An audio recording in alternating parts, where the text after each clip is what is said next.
ஆனா திராவிட முன்னேற்ற கழக ஆட்சியில வருவாய் அதிகரிச்சிட்டது, வரி அதிகமாக போட்டாங்க. இன்றைக்கு மின்சார கட்டணம் 52% உயர்வு, ஆண்டுக்கு 5%, 3 வருஷத்துல 15% உயர்த்தி 67% மின் கட்டணத்தை உயர்த்திட்டீங்க. கடைக்கு பீக் ஹவர்ல டபுள் சார்ஜ் வசூல் பண்றீங்க. நகராட்சியில வீட்டு வரி 100% உயர்த்தப்பட்டு விட்டது, ஆண்டுக்கு 6% உயர்த்தப்பட்டிருக்காங்க. 2 வருஷம் 12% உயர்த்திட்டீங்க.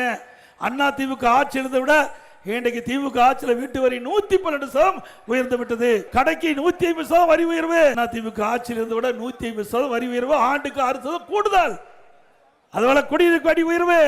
குப்பைக்கு வரி போட்ட ஒரே அரசாங்கம் விடியா திமுக அரசாங்கம். குப்பை கூட விட்டு வைக்கல. அப்படி ஒரு மோசமான அரசாங்கம் நாட்டுக்கு தேவையா? சிந்திச்சு பாருங்க.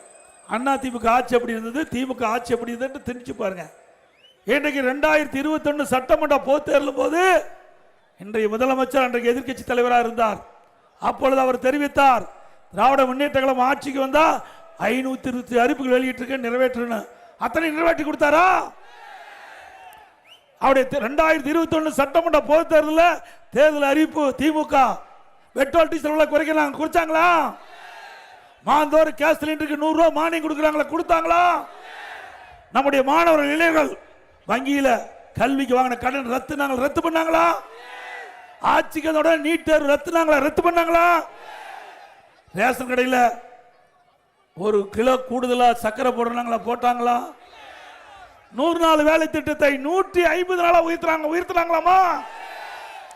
அத்தனையும் பொய் தானே. நாட்டு மக்களை ஏமாற்றி தானே ஆட்சிக்கு வந்திருக்கிறாங்க.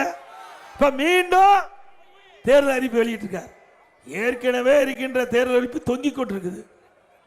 மக்களை எப்படி ஏமாற்றுறாங்க பாருங்க. ஆக திரு ஸ்டாலினை பொறுத்த வரைக்கும் கவர்ச்சிகரமா பேசி மக்களை ஏமாற்றி ஆட்சிக்கு வருவதுதான் வாடிக்கை.